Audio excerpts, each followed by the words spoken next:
فيلمنا بيبدأ بواحد اسمه كوبر، وده شغال طيار، وده كان شغال في وكالة ناسا. وبعد ما الأحوال باظت قرر إنه يشتغل مزارع.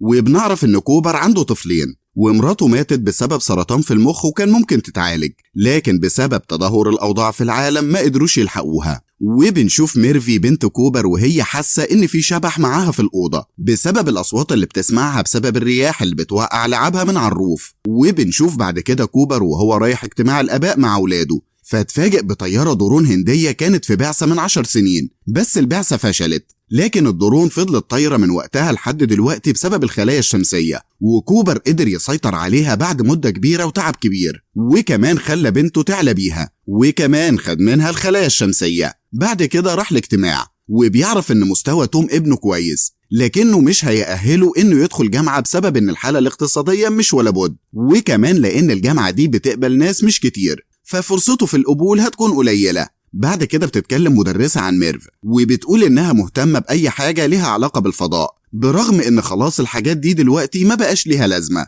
وساعتها كوبر بيتضايق، وبيقول إن علم الفضاء ده أصلا كان السبب في وجود جهاز مغناطيسي، وده اللي قدروا يحددوا بيه المرض بتاع مراته. وبعد كده بياخد عياله وبيروحوا يتفرجوا على ماتش بيسبول في الاستاد، لكن بتيجي عاصفة تراب كبيرة في الماتش وبيتوقف. وبياخد كوبر عياله وبيروحوا على البيت، وبيلاقوا ان البيت اتملى تراب، خصوصا اوضه ميرف اتبهدلت خالص بسبب التراب، بيكون عامل شكل غريب جدا. فبتحلل ميرف ساعتها ان ده اكيد الشبح وعايز يوصل لها رساله معينه. بعد كده بنشوفهم وهم عمالين يحللوا العلامات دي ايه، وبيقول كوبر ان ده اسمه نظام عد مائي اسمه نظام العد الثنائي، والنظام ده بيعتمد على 1 و0، وبيعمل عن طريقه احداثيات على الخريطه علشان يوصلوا المكان. وبيعرف ان المكان اللي وصلوا له ده تابع لوكالة ناسا. بعد كده بيركب كوبر وبنته ميرف العربية وبيروحوا على المكان اللي اتحدد في الخريطة، وبيقابل فريق بقيادة البروفيسور براند وبنته براندا، وبيكون معاهم 2 تانيين.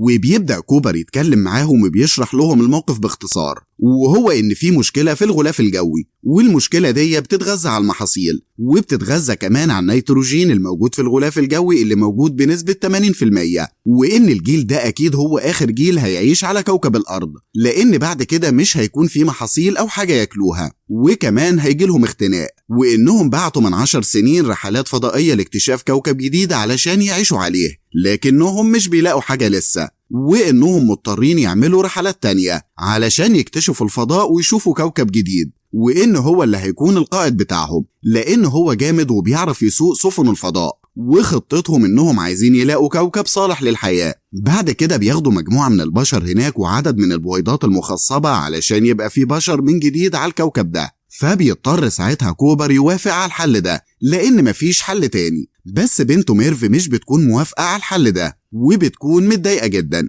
بس كوبر بيحاول يفهمها موقفه، لكنها بتقول له انها لقيت الشبح بتاعها سايب لها رسالة، وبيقول لها ابقي هنا. فبيقول لها كوبر انه لما يرجع من الرحلة دي هتكون نفس سنه دلوقتي، لان حسبة السنين في الفضاء مش زي كوكب الارض. وبيروح بعد كده على وكالة ناسا علشان يبدأ الرحلة، وبيكون منهار طول الطريق علشان هيسيب عيلته. بعد كده بتبدأ الرحلة وبيطلع الطاقم بسفينة صغيرة للفضاء، وبيصلوا للسفينة الأم اللي هتشيل سفينتهم، وبنعرف إنهم رايحين رحلة ل3 كواكب على أمل إن واحد منهم يصلح للحياة. وبيقعدوا يتكلموا. بعد كده بيناموا في أوضة صغيرة اللي بينام فيها بيعدي عليه وقت كبير جدا من غير ما يحس ولا يكبر في السن.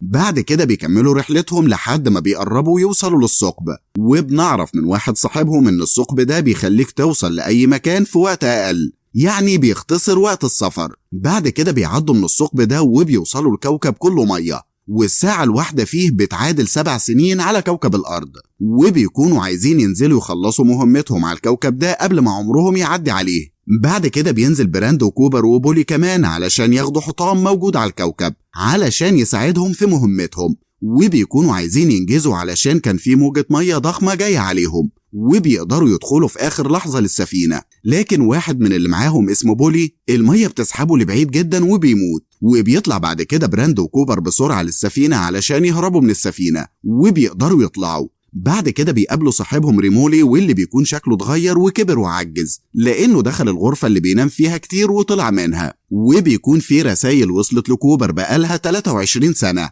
لأنه قضى على الكوكب التاني 23 سنة. وبيكتشف كوبر إن الرسايل دي من توم ابنه على مدار حياته من أول ما نجح في المدرسة. بعد كده عرف بنته وحبها وارتبط بيها، وبعد كده اتجوز وخلف بنت اسمها جيسي. وبيقول له إنه جده مات وجيسي كمان ماتت، وإن هو كمان هيبطل يبعت له رسايل لأنه حاسس إن هو كمان مات. بعد كده بتجيله رسالة من بنته ميرف وبتقول له إنها دلوقتي في نفس سنه فعلا زي ما قال لها، ولسه مرجعش فعلا. وساعتها بيفضل يعيط وبينهار لما بيشوف الرسايل دي. بعد كده بنشوف كوبر وبراند وريمولي بيفكروا هيروحوا أنهي كوكب بعد كده، وبيكونوا محتارين بين كوكب إدمونز ومان، وبيكون الوقود بتاعهم مش هيكفي إنهم يروحوا الاتنين، فلازم يختاروا واحد بس. فبتختار براند إدمونز لأنه كان عليه خطيبها اللي راح ومرجعش من ساعتها، بس اتفقوا في الآخر إنهم هيروحوا مان. ولما بنرجع للأرض بنشوف البروفيسور براند وهو بيموت، فبتروح له ميرف اللي كانت بتشتغل معاه في وكالة ناسا، وبيقول لها إن فكرة إنهم يطلعوا الناس لكوكب تاني دي كانت فكرة مستحيلة،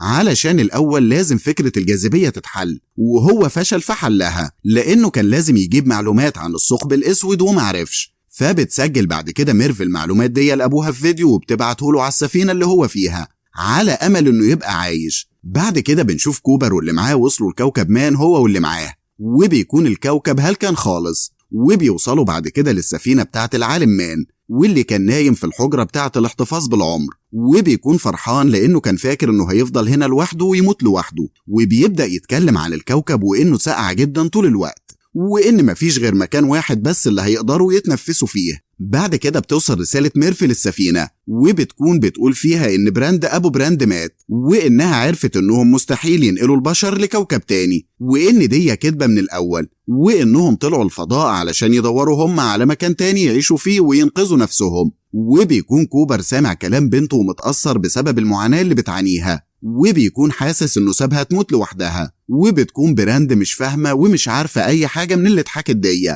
وكوبر بيكون عايز يرجع للكوكب من تاني. والروبوت اللي معاهم بيكون عنده اقتراح، وهو إنه هم راجعين يعدوا على الثقب ياخدوا منه معلومات علشان يساعدهم في تحسين الغلاف الجوي للأرض. بس قال إنه عايز يروح المكان اللي مان قال له عليه ويشوف الدنيا عاملة إيه والأكسجين عامل إزاي. وبيروح ساعتها هورلي علشان يشوف الروبوت بتاع مان. بعد كده بنشوف ميرف وهي واخدة دكتور علشان يكشف على ابن أخوها توم، واللي بيكون تعبان جدا. وبيكون الكلام ده من ورا توم علشان مش عايز حد يقابله بخصوص براند أو ناس عموما، لأنه خلاص إن أبوه مات. بعد كده بتروح ميرف لأوضتها وهي صغيرة وبتحاول تعرف أي حاجة علشان توصلها لحوار الجاذبية ده. وفي نفس الوقت ده بيعترف مان لكوبر إن الكوكب ده غير صالح للحياة، وإنه لما وصل الكوكب ده من فترة وحس إنه غير صالح للحياة بس الوقود بتاعه ما كفاش إنه يرجع تاني للأرض، فما حبش إنه يموت لوحده هنا، وقعد يبعت رسالة لناسا علشان يقول لهم إن الكوكب بتاعهم ده صالح للحياة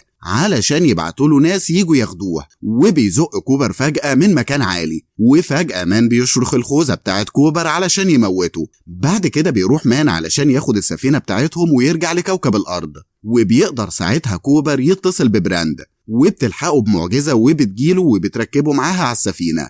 بعد كده بنشوف هورلي في المكان اللي كان عايش فيه مان، وبينفجر المكان لما بيحاول يفتح الروبوت بتاعه. المهم بيطلع بعد كده كوبر وبراند للسفينة بتاعتهم، ومان بيطلع بالسفينة بتاعته علشان يتصلوا بالسفينة الأم، لكن مان مش بيكون عارف يتصل بالسفينة الأم لأن ليها طريقة معينة، ولما بيحاول يدخلها بتنفجر في وشه وبيموت. بعد كده بيروح كوبر بالمركبة بتاعته علشان يتصل بالمركبة الرئيسية علشان فيها حاجات مهمة زي البيضة المخصبة. بعد كده على الأرض بيوصل توم وبيقابل الدكتور وبيضربه هو وأخته، ومن عصبية أخته منه بتحرق له محصول الذرة بتاعه علشان يضطر يروح يطفيه، وتروح هي تشوف المكتبة بتاعتها. وفي الفضاء مش بيكون في وقود كفاية في السفينة إنها ترجع الأرض أو تروح الكوكب التاني، فبيقرر إنه يلف حوالين الثقب الأسود ويفصل المركبة بتاعته تتفصل عنه وتهبط على كوكب ديزموند. وبعد ما بيعمل كده بتكتشف براند إن اللي عمله ده بيوقع كوبر في الثقب، وفجأة المركبة بتاعته بتتدمر وبيلاقي نفسه في مكان غريب، وبيشوف ذكرياته مع بنته، وبيعرف إن هو كان الشبح بتاعها زمان وهو اللي كان كاتب لها كلمة ابقي. وبيكون قاعد عمال يعيط وندمان على اللي عمله، وبيعرف إنه ممكن يتحكم في أي حاجة ويقدر يبعت رسالة لبنته أي وقت، وبيخلي ساعتها الروبوت يبعت له كل المعلومات اللي محتاجينها.